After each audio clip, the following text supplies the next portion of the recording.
Tuloy-tuloy pa rin ang pagtugi sa mga smuggler kahit wala ng price cap sa bigas. Yan ang panawagan ng ilang grupo para hindi na raw sumipa ang presyo sa merkado. Nasa frontline ng balitang yan, si Shyla Francisco.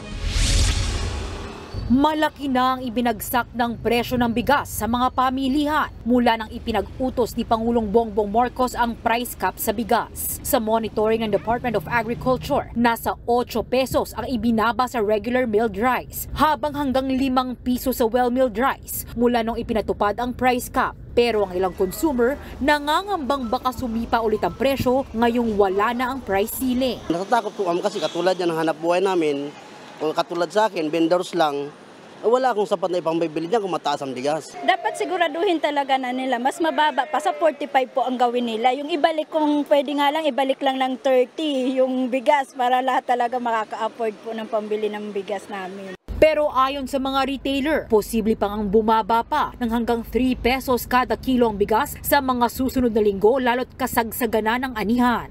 Marami ngayon local rice rather than sa import. So it's a good sign. Ang ngayon, wala kang makikitang pangit ngayon sa market dahil nga nag-harvest tayo. Maganda yung quality na lumalabas ngayon sa 41 pesos at saka sa 45 pesos.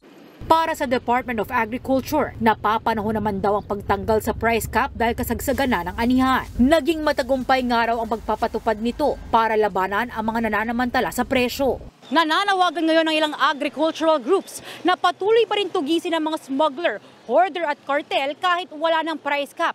Ito ay para mapigilan ang muling pagsipa ng presyo ng bigas sa merkado. May mga ibang epektibo at pangmatagalang solusyon naman daw na hindi kailangan ng price cap na ikinalugi ng mga magsasaka at retailers.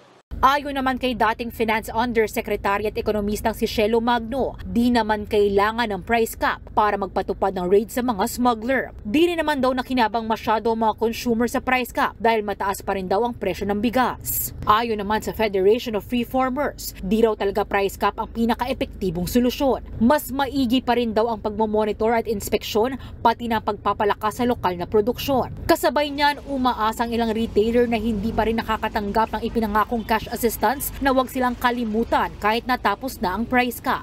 Umaasa pa rin kami kasi may naglabas din kami ng pere.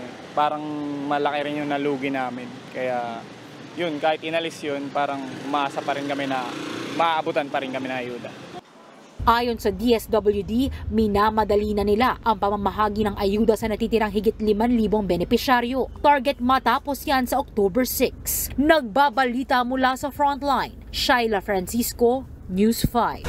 Mga kapatid, Lucy Cruz Valdez po, maging maalam at may pakialam sa mga napapanahong balita sa bansa.